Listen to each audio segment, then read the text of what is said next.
आजच्या हीरक महोत्सवी कार्यक्रमास आम्हाला प्रमुख पाहुणे म्हणून लाभले आहेत सहाय्यक शिक्षण संचालक श्री सुदन नाईक गावकर। त्यांचा जन्म देळे काणकोण येथे झाला। त्यांनी BA M.Ed पर्यंतचे शिक्षण घेतलेले आहे। त्यांनी ग्रेड 1 टीचर म्हणून 2 वर्षे कुंकळी युनायटेड हायर सेकंडरीत विद्यादानाचे काम केले आहे। त्यांनी टीचर एज्युकेटर म्हणून DIT परवरी येथे 17 वर्षे काम केले। मग त्यांची शिक्षण खात्यातर्फे अगरवाडा हायस्कूलात हेडमास्टर म्हणून बढती करण्यात आली। तेथे त्यांनी 10 वर्षे 100% रिझल्ट आणला।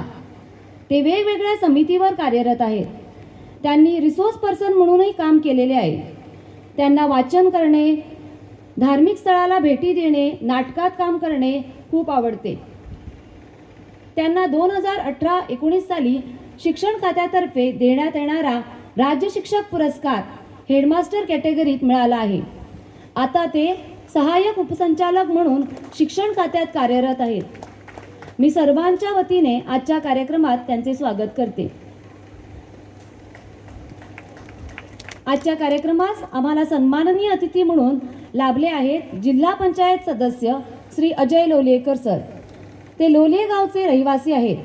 त्यांचा स्वभाव खूप शांत व प्रेमळ आहे। ते लोकांना खूप मदत करतात। प्रत्येक कार्यक्रमात उपस्थित राहून ते कार्यक्रमाची शोभा वाढवितात। मी सर्वांच्या वतीने त्यांचे स्वागत करते।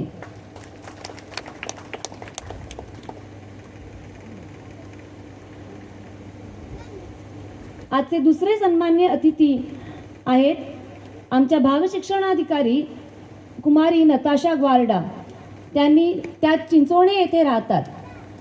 गेल्या 5 वर्षात वेगवेगळ्या महाविद्यालयात त्यांनी इंग्रजी विषय शिकवलेला आहे। यात सरकारी महाविद्यालय केपे, सरकारी महाविद्यालय साखळी तसेच मल्टी फॅकल्टी धारबांदोडा या महाविद्यालयांचा समावेश आहे। प्रशासकीय काम करतानाच त्यांना विद्यार्थ्यांना इंग्रजी विषयात कोणकोणत्या अडचणी आहेत त्या जाणून घेण्याची व सोडवण्याची आवड आहे। त्या खूप गुणी व प्रेमळ आहेत। मी सर्वांच्या वतीने त्यांचे स्वागत करते।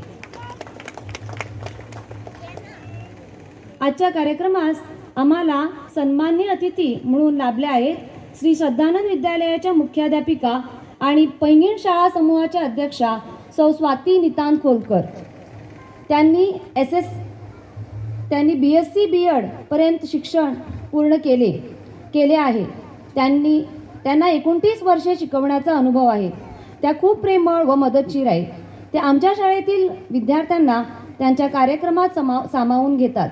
मी सर्वांच्या वतीने त्यांचे स्वागत करते। धन्यवाद।